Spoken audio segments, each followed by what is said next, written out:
Hello, everybody, and welcome back to another episode of Soul Care Nomad. My name is Matthew Wilbanks, and I'm here with my good friend and mentor and Mr. Busy Pants, Dr. John Okinaga. Dr. O, how are you doing today? I'm alive. Yeah. I am overwhelmed, to be honest. Mm-hmm. I don't think I admit that often, but I am. I usually give Grace my lecture list, but I gave her my lecture list the other day. I said, hey, can you remind me what I'm teaching on tomorrow? And all my classes are done. The only one I'm still working on is my history of soul care, but I needed to update a slide for a new video. Mm. But I'm grateful for Dr. Shirley. He said, you'll never have to do this again like this. So that's a benefit. Yeah, because how many classes are you teaching this semester? Uh, 4 masters, 1 doctoral, the certificate. I have 7 doctoral dissertation / projects that I'm either the first or second reader. And then starting tomorrow, I speak every weekend until July 5th. Okay. Oh, no, that's not true. So March 8th, that weekend, I'm off. Oh. April 12th, I'm off. And then July 8th.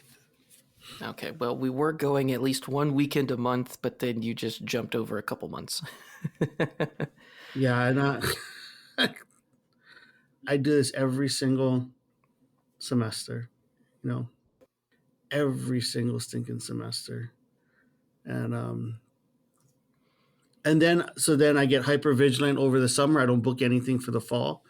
And then I feel like, oh, this fall is like I'm lazy because I'm not doing anything. I just have, maybe 1 or 2 speaking engagements a weekend, and then people request me during the winter. Oh yeah, last semester was super easy, and I do this every single year. So it seems like whenever we release this, you'll have to have a monthly reminder to re-listen to the beginning of episode whatever this is, 54, 55, so that you can remind yourself, nope, it's not an easy semester. It's a restful, relaxing semester. I do this every year. Like I overbook spring, summer, and then I default to like, oh no, I'm not going to do anything in the fall. I turn down stuff. And then during the winter, I get all these emails, text messages to speak during the spring. And I'm like, oh yeah, I'm not doing that stupid stuff anymore. And then by the time I look and realize what I've done, I'm like, you idiot, you did it again. You just need to have like a really big calendar on your wall that just is you just automatically pick days that you're not going to speak. Yeah. Or something like that. Try to get your life in order at least. You've helped me. You reminded me the other week, like, hey, go look at your calendar. And it's the good stuff. But today we are going to talk about something we have kind of mentioned off and on in different ways throughout throughout our episodes, but we're kind of want to hit it more on the head, as this is something that kind of reared its ugly head this past week.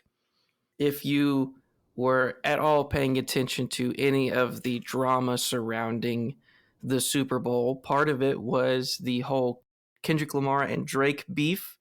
If you're not up to date with that, it's completely okay. I have no life.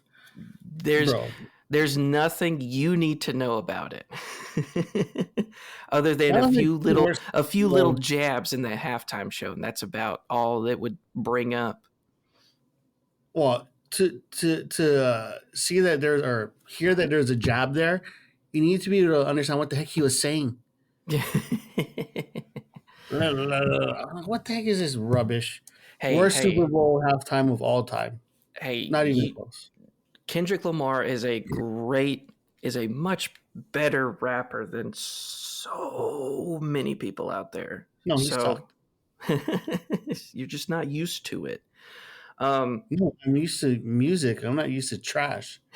That was straight trash, bro. Like I watched that and this is the I guy who tried to listens to listen. I'm like, Biggie Smalls and Tupac.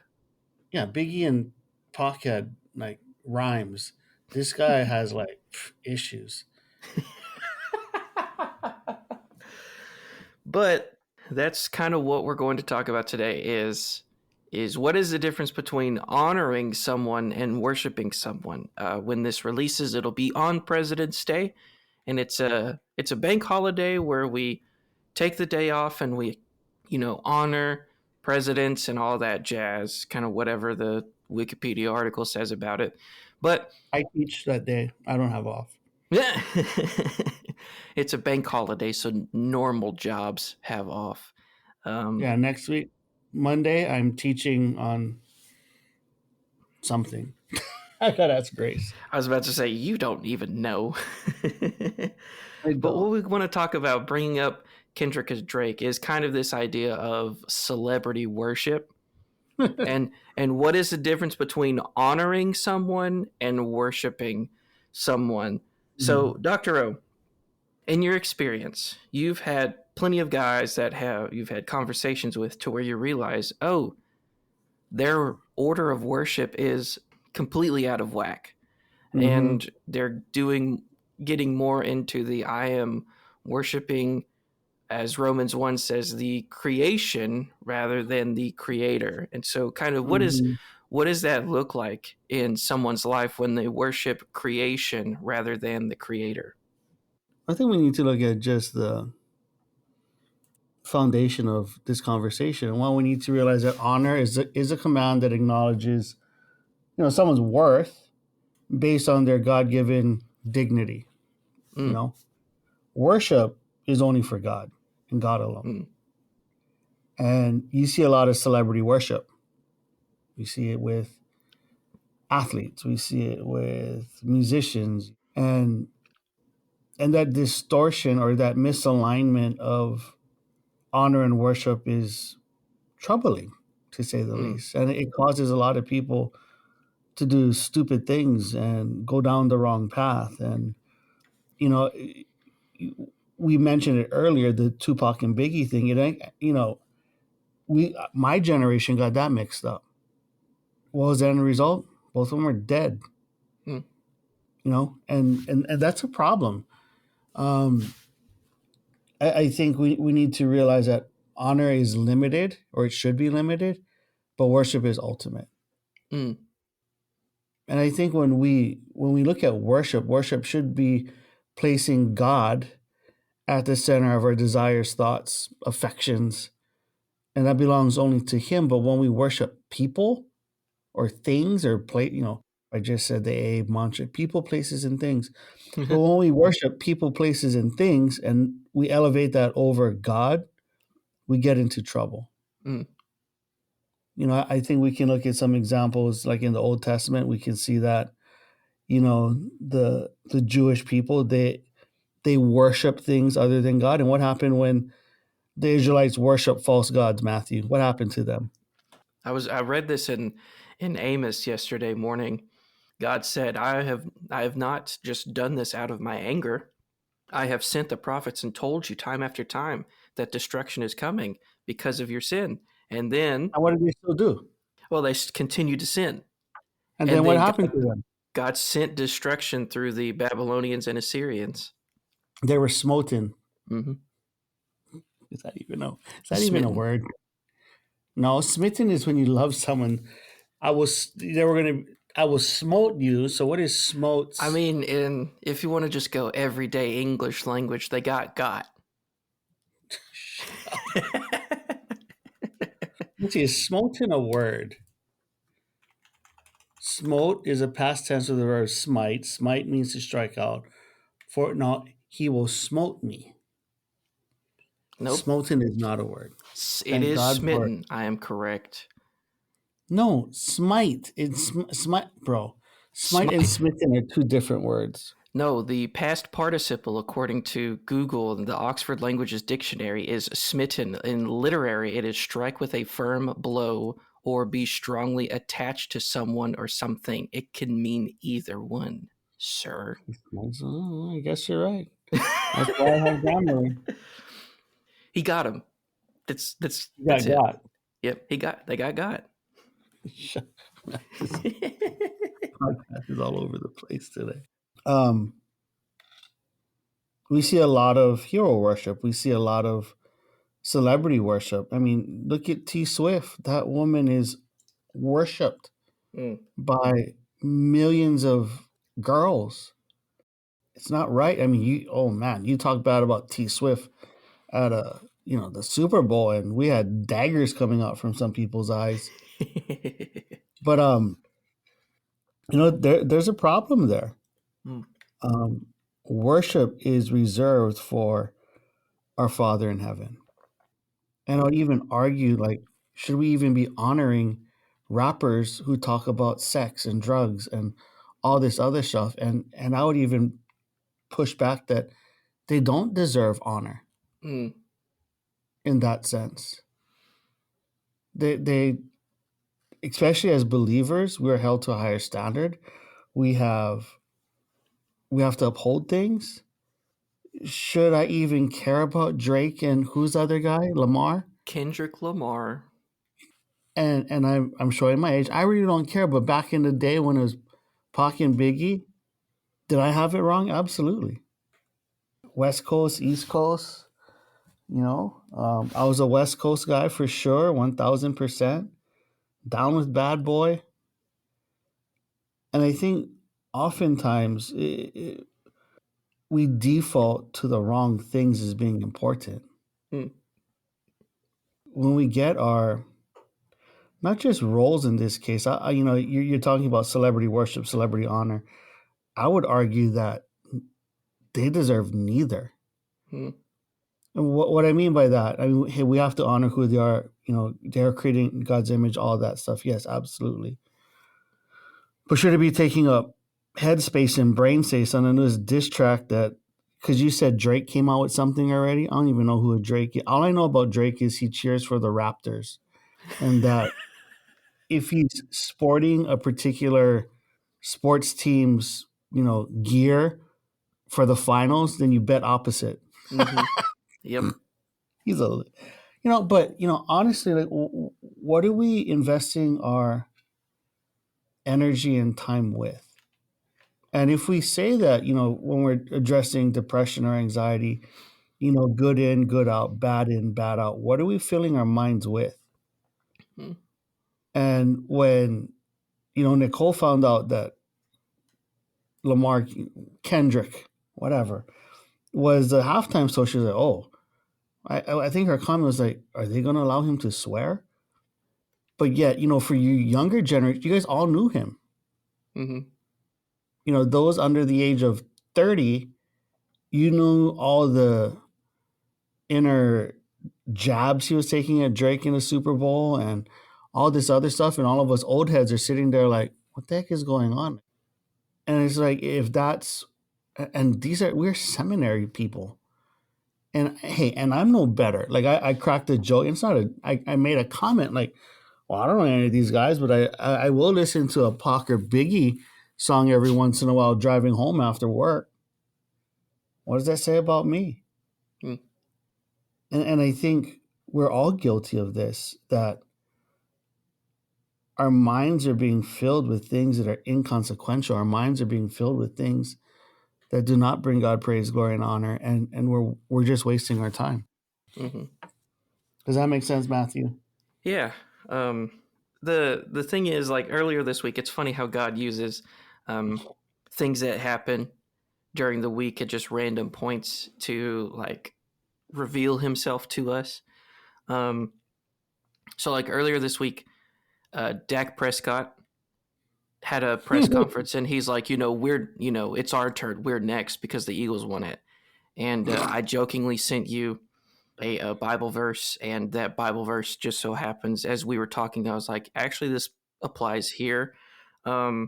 and it's Galatians chapter 6, verses 3 and 4. For if anyone considers himself to be something when he is nothing, he deceives himself. Let each person examine his own work, and then he can take pride in himself alone and not compare himself with someone else. Yeah, what did I say when people were talking about the Cowboys going to the Super Bowl next year? Do you remember what I said? I'll shave my head bald. Oh yeah, oh yeah.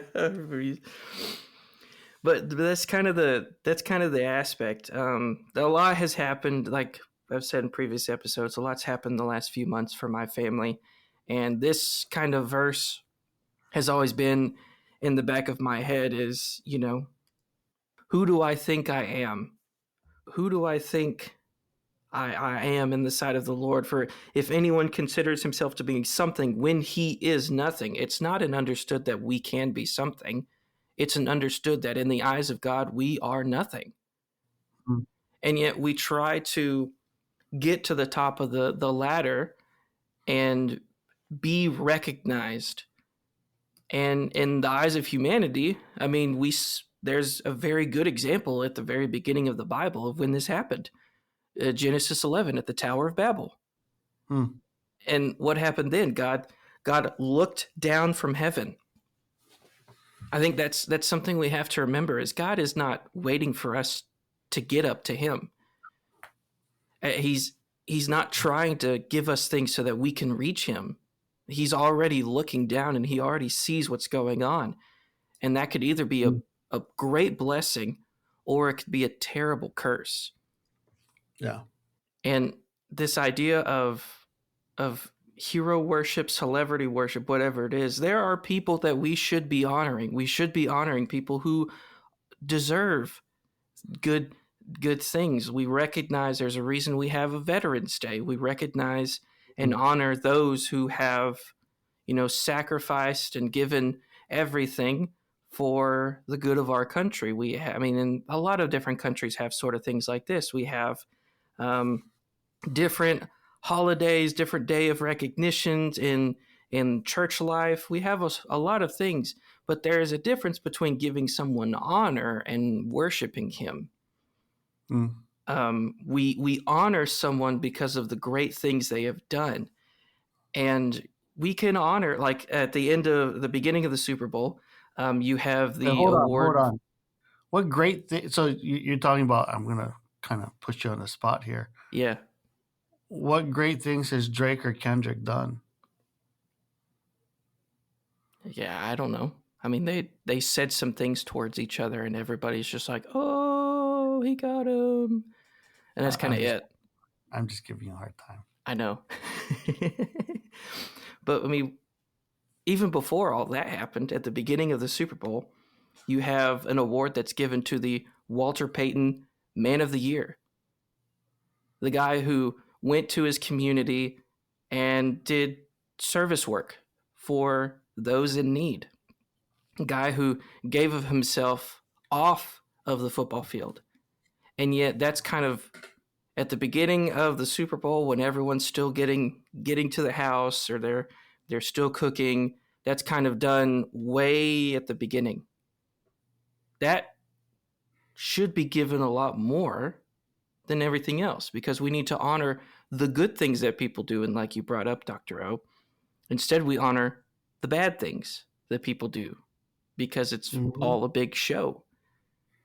So then, with that being said, Dr. O, what does it mean to then actually worship? Because there's a lot of things out there. There's like, this is what you should do. We've mentioned it here. It's like, what are you giving your time to? So what does it look like to actually worship the Lord? Well, one is time. Commit time to spending time in his word. Commit time to praying and communicating with your Father in heaven. That's part of where worship starts. Is what are you following his commands? Because worship is about God's worth. And to worship him means that we need to declare that he is sovereign over all things. So I think how we declare that is, or how we live that out, is we submit to him, and we're obedient to what he desires from us Mm.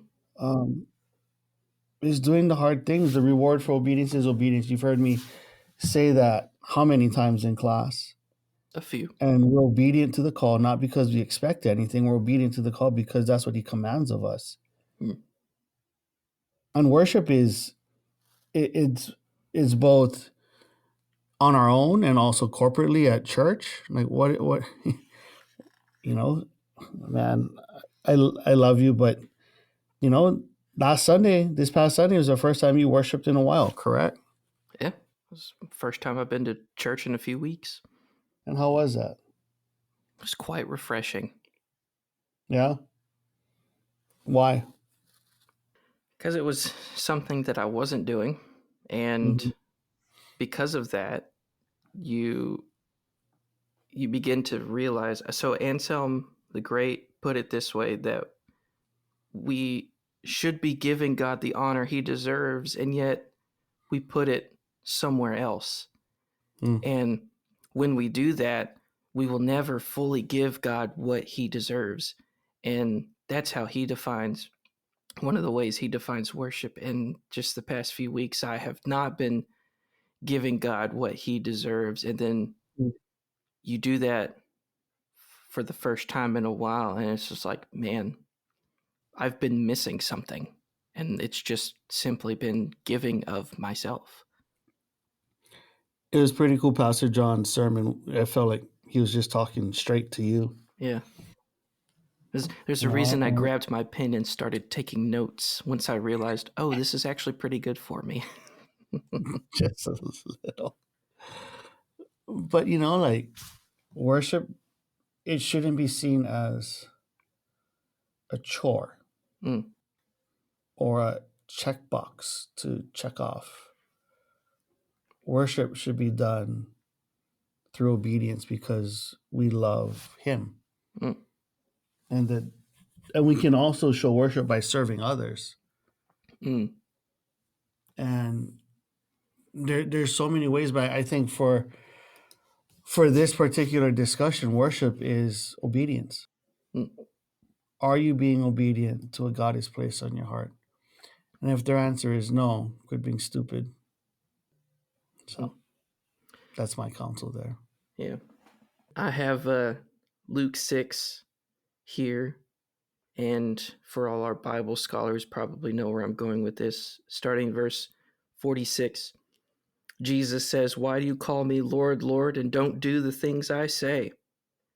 I will show you what someone is like who comes to me, hears my words, and acts on them.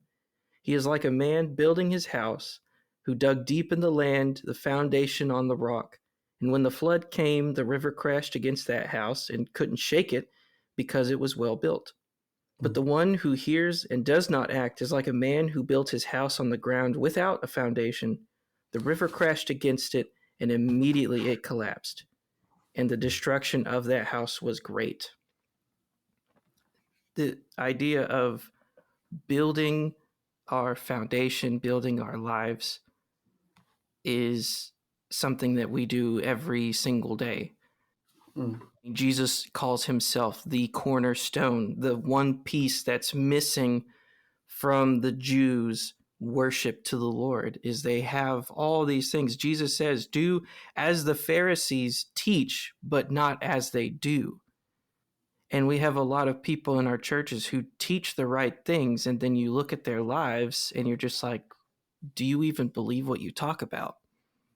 Mm. Which coincidentally has been the reality for myself the past few weeks. And that was something I recognized,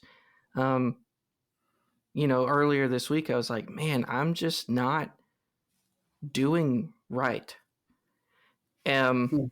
And I had an interview with the church, and they asked me, what have you been doing since you have been between jobs? And I was like, why did you ask me that question? But that's the thing. If God has placed a calling in our life, no matter what that calling is, the calling could be to serve in a church, or the calling could be, to serve in the business world, to be a teacher of kindergartners, or to be a CEO of a company. or even, as we talked about 2 weeks ago, being a janitor. No matter what calling God has placed in our life, is our foundation built on Him?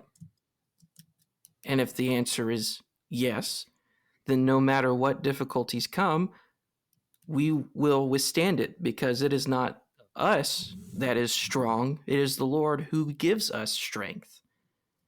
When we talk about celebrity worship and we talk about all these other things, what we're saying is, God, this person who thinks he or she is something, when in fact he or she is nothing, is more important than you.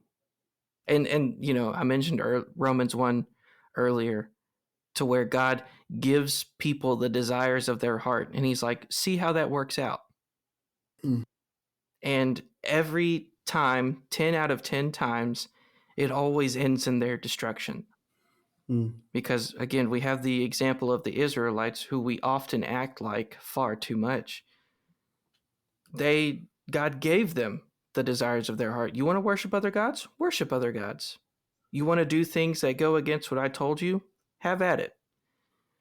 And it is my firm belief that that is the worst place we could ever put ourselves in, where God says, okay, do whatever you want. Yeah. And when we don't build the foundation on Him, you have all these people that ask, it's the whole thing of people asking Christians, why are you so happy all the time? Why is this? Why is that? And it's because my foundation that I built my life completely on created everything. He is all powerful. He is all wise. He is all knowing, but He is also all loving.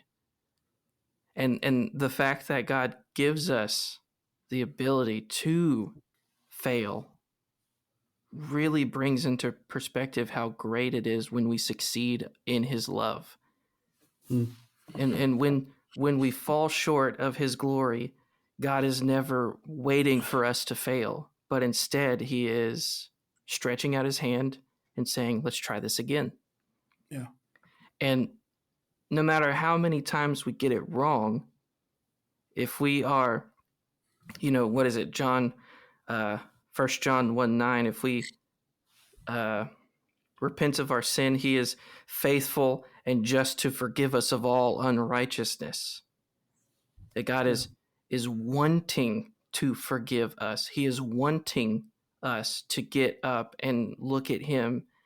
And too often we look at things like shifting sand dunes as like, oh, this new thing is here. And then we come back and the dunes look completely different the very next day. And that's what Jesus is mentioning. He's like, when you build your house without any foundation, anything could come along and completely mess it up. Yeah. And that's what we have here with our celebrity worship, is instead of building our foundation on something that lasts for eternity, instead what we do is we put all of our time, all of our focus on things that will not last. Mm-hmm. And when trouble comes, it's not going to be there for us. So why not build your foundation on something that is supposed to last for forever? So, Dr. O, that's all I'm going to say before I start going off on more tangents. Do you have any final thoughts? Nope, I'm good. We're at the 30-minute mark. We went longer. Our time is done. You should be a youth minister. Maybe you should apply to be like a preaching pastor, because the last couple of weeks we're getting mini sermons. I'm not complaining, but no, I don't want to be a pastor like that. I just want to teach students. That's really where my heart is. And so, well, if you're listening to the podcast and you have an open position for a youth minister, hit up Matthew. All right. Thank you so much for listening to this episode. All of Dr. O's good stuff is going to be in the description. Don't forget to follow him on Twitter/X to keep up with him during the week. And we will see y'all in the next one. Be good. Don't be stupid. Bye, everybody.